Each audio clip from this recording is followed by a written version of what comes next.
Well, guys, it's one of those things that usually for replayers doesn't come up that much because most of us know how to manage the bench correctly, but does come up in real life sometimes. I'm talking about players who play out of position. It's something that really shouldn't happen that often in baseball, but as you and I both know, it's actually happened pretty frequently in our day, especially with position players who are called in to pitch for reasons. So we're going to take a look here at this Diamond Mine help file again and take a look and see what happens when you have a player playing out of position. You can use a player at a defensive position for which he is not rated, but his performance will suffer. How much? Well, it depends. So Diamond Mine is different than other games. In most other games, like if you play with a board game and you have a guy out of position, he'll just get the worst possible rating. Doesn't mean everything he hits to him is going to be an error, but it does mean that he's not going to play that well. Pitchers will also get a pretty poor rating if you try to do this.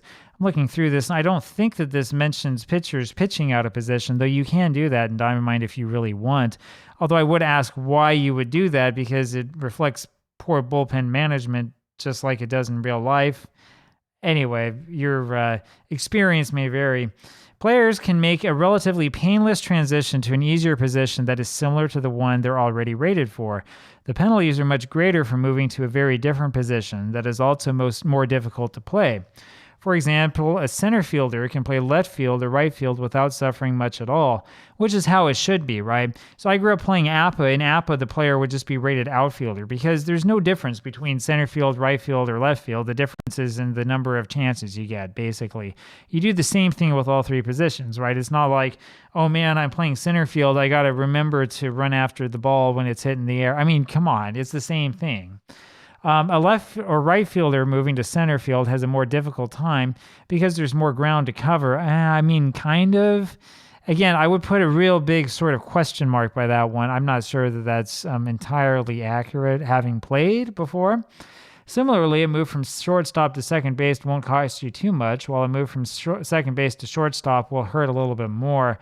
Again, I think that there's some question about that one, given how players play, or how players are lined up, especially with runners on base. Again, I kind of like to see where Tom Tipp is getting this particular idea from. It feels to me like this is sort of an early glimpse of fielding, early sabermetric fielding theory from 30-something years ago. And that move, and the moves that will hurt the most are A, from any position to catcher, duh. B, a catcher moving to any position except first base. And C, a first baseman moving from center field to center field or another infield position. And probably D, anybody going in to pitch. I'm not sure how Diamond Mine handles that because I'm not seeing anything here about that. I'm sure if I dug into the help file, I'd have something. And I mean, I've got to say that that's what they should be talking about here, because the type of out of position play you see most frequently in real life is the like left fielder coming in to pitch, right? That's what we've seen a lot of, and that gets a lot of media attention. Not so much like, oh man, the shortstop's playing second now, what are we going to do, right? How will these penalties show up? In lots of ways. More balls in their zones will go for hits. They'll make more errors. That gives you an idea, by the way, of how Diamond Mine handles fielding. I don't know exactly how it works, but I do think that there is a concept of zones and guys who are close to this or close to that, which is why I think you see times where the third baseman will cut it in front of the shortstop to make a play, or the ball will go by the third baseman, but the shortstop will make an incredible play. We've seen a lot of that. Guys without outfielder throwing or catching throwing ratings will be easier to run on. Unrated catchers will have more passed balls. Unrated middle infielders won't start as many double plays on balls hit to them, and they won't turn to as often when they're the pivot man on the play. Pitchers without hold ratings will be easier to run on. You might ask why we apply penalties even when a player is moving to a less difficult position. Couldn't a top-rated shortstop play second base as well or better than the average second baseman? In the many years that we've been assigning fielding ratings, we've seen a lot of players get higher ratings when they make the transition from a harder position to an easier one, especially shortstop to second base, third base to first base, and center fielder to left fielder. But we've also seen plenty of cases where the player needed some time to learn how to play the new position, which is true. And that's one of these things I want to say to everybody who's part of the new sabermetric crowd talking about how this position's harder than that one. I know about this. I read the old Bill James article. I know about the math behind it.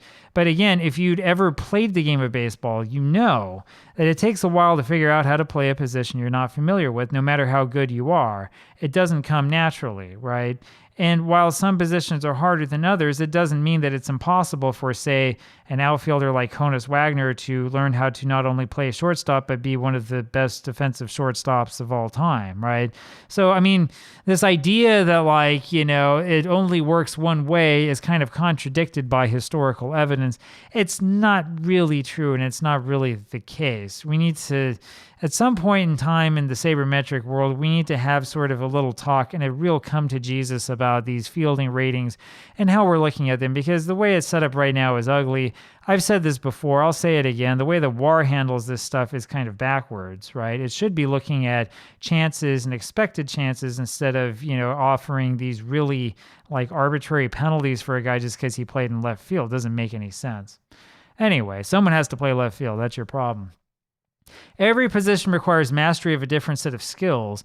A center fielder moving to right field needs to learn how to play the caroms on balls hit down in the corner, right? He also needs to learn that he's got to back up the first baseman on certain plays.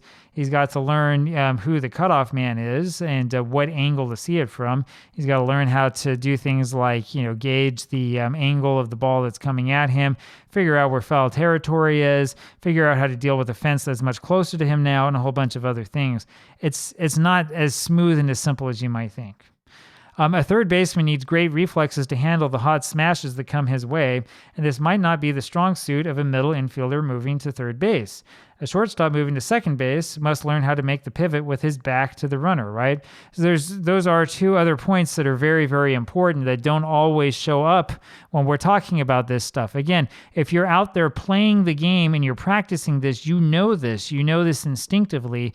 But if you're sitting around with your abacus, which you should get your head out of. Thank you, not Gaetti. If you're sitting around with your abacus in your basement, you don't understand how this works, and you don't know that, it is kind of hard to know how to have that runner coming down your back on a potential double play ball and to be able to pivot correctly and throw onto first to complete it. That's not easy. It doesn't come naturally, even if you're the best shortstop in the world. Now, if our out-of-position adjustments assumed that every player could instantly adapt to a new position, even an easier one, we think it would cause too many opportunities for managers to abuse the game by moving players around in ways that real-life managers would never get away with. And so the game imposes penalties of varying degrees on all out-of-position players. There we go. That's straight from the help file. I think that it's accurate. I do think that some of the penalties probably could be a little bit better spelled out. I would like to see what the numbers are, but of course it's a closed engine game, so we can't see. We'd have to run experiments to see. We're not going to do that now. Maybe in the future sometime we'll do some weird messing around with this, messing around with that. We're not going to do that today. I'm interested in knowing what you think about this. Does your favorite game do this or something different, or is it a complete black box and you have no idea? Who knows? It'd be interesting to find out and talk about. Talk with you again tomorrow. Bye-bye.